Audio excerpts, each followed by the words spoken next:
একজন নবীর আমলে একজন বুজুর্গ মানুষ ছিল।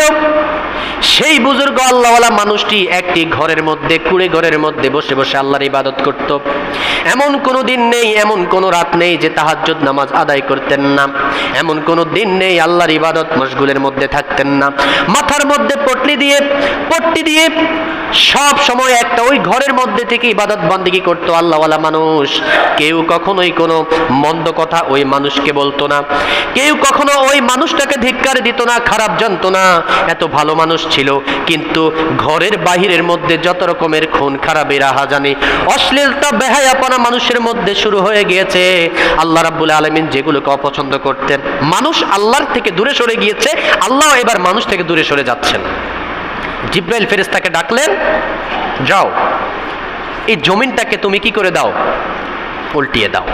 যত মানুষ আছে, যত সম্পদ আছে, সব মানুষ এবং সম্পদ সহ এই জমিনটাকে তুমি উল্টিয়ে দাও, মানুষগুলোকে শেষ করে দাও, কবর দিয়ে দাও সবাইকে। জিব্রাইল আলাইহিস সালাম আসলেন, এসে যখন জমিনটাকে ধরলেন ফেরেশতারা সহ উল্টিয়ে দিবেন, হঠাৎ করে দেখে ওই ঘরের মধ্যে ওই মানুষটা, আল্লাহওয়ালা বুজুর্গ মানুষটা ইবাদত করছে। এখন আল্লাহর ওয়াদা, পৃথিবীতে যতদিন একজন ইমানদার বেঁচে থাকবে ততদিন পর্যন্ত ওই জমিনটাকে আল্লাহ রাব্বুল আলামিন ধ্বংস করবেন। এটা আল্লাহর ওয়াদা।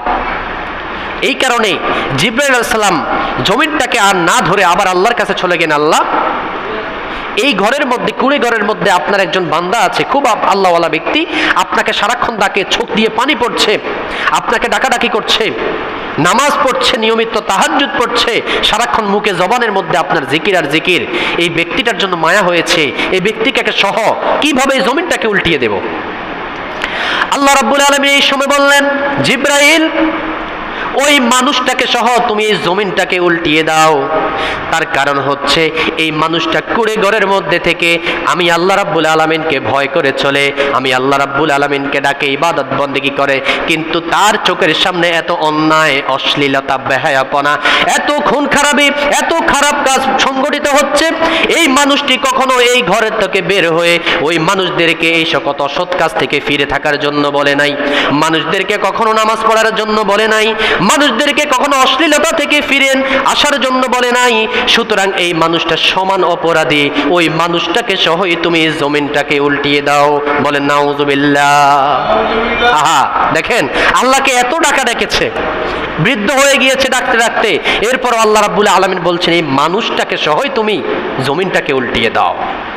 তার মানে হচ্ছে অন্যায় যে করে, অশ্লীলতা যে করে, বেহায়াপনা যে করে, পাপ কাজ যে করে, আর যে ব্যক্তি